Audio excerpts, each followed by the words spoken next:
आज हम बात करेंगे एक ऐसे टॉपिक पर जो हर किसी की जिंदगी का हिस्सा बन चुका है। मैं बात कर रही हूँ स्ट्रेस की। आज इस वीडियो में मैं आपको स्ट्रेस से जुड़े वो फैक्ट बताऊंगी जिसे सुनने के बाद आप ये समझ पाएंगे कि स्ट्रेस हमेशा हमारे लिए गलत नहीं होता, बल्कि थोड़ा स्ट्रेस नॉर्मल है। लेकिन जब ये स्ट्रेस ज्यादा हो जाए या लंबे समय तक रहे तो ये हमारे माइंड और बॉडी दोनों पर बुरा असर डालता है। स्ट्रेस को अच्छे से समझने के बाद आपको उसको मैनेज करने में और अपने आप को स्वस्थ रखने में बहुत मदद मिलेगी।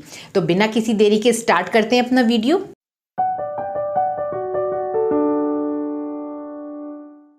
Hello and welcome to my channel mind body connection by Sonali. हजारों साल पहले जब हमारे पूर्वज यानी केवमैन जंगलों में रहते थे, उनका जीवन आज के ज़माने से बिल्कुल अलग था। उन्हें जंगलों में अपने सर्वाइवल के लिए तरह तरह के खतरों और जंगली जानवरों का सामना करना पड़ता था।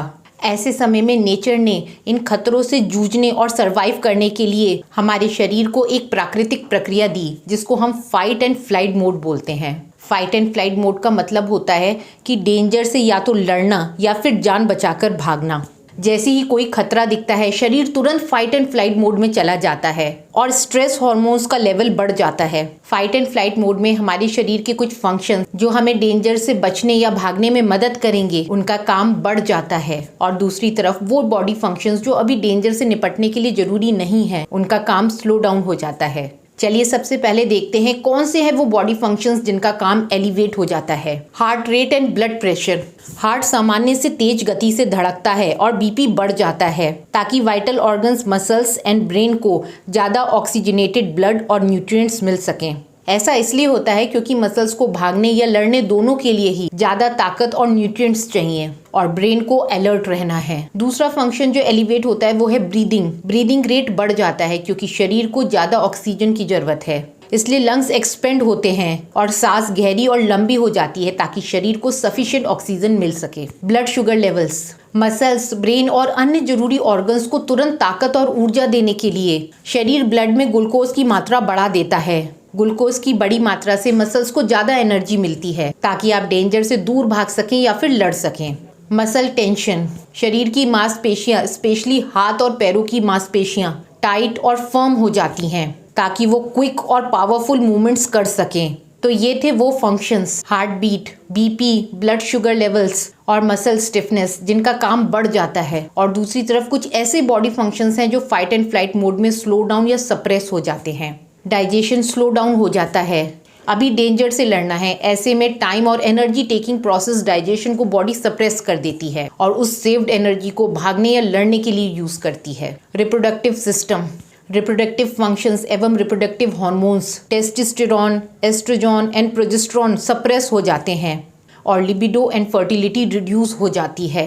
बॉडी के लिए ये टाइम लड़ने और बचने का है, ना कि रिप्रोड्यूस करने का। अगला सिस्टम जो सप्रेस होता है वो है immune system. Body already danger से लड़ने में बिजी है, इसलिए वो अपनी इन्फेक्शन से लड़ने की क्षमता को कम कर देती है, इम्यून सिस्टम को सप्रेस कर देती है ताकि एनर्जी जो है इन्फेक्शन से नहीं बल्कि डेंजर से लड़ने में काम आए। Sleep and rest. अगर आपके सामने शेर हो तो क्या आप सो सकते हैं? लाइफ थ्रेटनिंग सिचुएशन में स्लीप नॉन एसेंशियल हो जाती है और बॉडी हाई अलर्ट पे रहती है ताकि वो थ्रेट से अच्छे से निपट सके। तो हमने देखा कैसे फाइट एंड फ्लाइट मोड के दौरान शरीर तुरंत फैसले लेता है और उन फंक्शंस को प्राथमिकता देता है जो सर्वाइवल के लिए जरूरी हैं। इस तरह शरीर अपनी पूरी ताकत सर्वाइवल के लिए रखता है। अब जब डेंजर दूर हो जाता है तब शरीर काम हो जाता है और रेस्ट एंड डाइजेस्ट मोड में चला जाता है। दिल सामान्य रूप से धड़कना शुरू हो जाता है और ब्लड प्रेशर नॉर्मल हो जाता है। ब्लड शुगर लेवल्स नॉर्मल हो जाते हैं। डाइजेस्टिव सिस्टम अच्छे से काम करने लगता है। माइंड रिलैक्स हो जाता है और अच्छी नींद आती है और शरीर का रिपेयर एंड रिकवरी प्रोसेस शुरू हो जाता है। तो इस तरह ये दोनों मोड नेचर द्वारा दिए गए सर्वाइवल मैकेनिज्म हैं।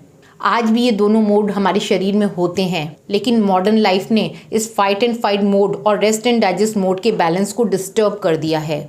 हमारे पूर्वजों के लिए ये स्ट्रेस रिस्पॉन्स शॉर्ट टर्म होता था। शेर से बचने के बाद उनका शरीर नॉर्मल स्टेट में आ जाता था, लेकिन आज के समय में शेर बदल चुका है। हमेशा असली शेर नहीं होता, मगर स्ट्रेस का सोर्स हर जगह मिलता है। कभी वो ऑफिस की डेडलाइन होती है, कभी फाइनेंशियल टेंशन्स और कभी पर्सनल लाइफ की प्रॉब्लम्स।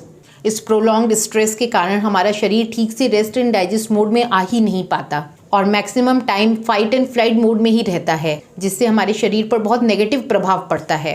और इसलिए आजकल high BP, high blood sugar levels, cardiovascular problems, hormonal imbalance, irregular periods, early menopause, male and female infertility, other reproductive issues, indigestion, constipation, weak immunity, auto immune diseases, poor quality sleep, insomnia, depression, anxiety, ये सभी prolonged stress का नतीजा है। Stress गलत नहीं है, ये हमारे सर्वाइवल के लिए जरूरी है, लेकिन जब स्ट्रेस ज़्यादा हो जाए या लंबे समय तक बना रहे तो ये हमारे शरीर को नुकसान पहुंचाना शुरू कर देता है। हम अपने शरीर को रेस्ट एंड डाइजेस्ट मोड में कैसे वापस लाएं, ये समझना जरूरी है, ताकि हम स्ट्रेस को मैनेज करके स्वस्थ और खुश रह सकें। अपने शरीर को रेस्ट एंड डाइजेस्ट मोड में लाने के कुछ तरीके होते हैं: डीप ब्रीदिंग और meditation, yoga and exercise, healthy diet, proper sleep and spending time with nature.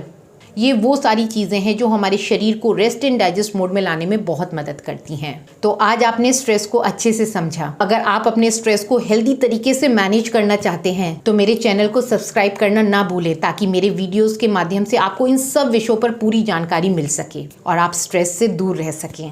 आज इस वीडियो में इतना ही। मुझे पूरी उम्मीद है ये वीडियो आपको यूज़फुल लगा होगा। मेरे वीडियो को लाइक एंड शेयर जरूर करिएगा। जल्दी मिलते हैं एक नए वीडियो के साथ। Till then stay healthy, stay happy.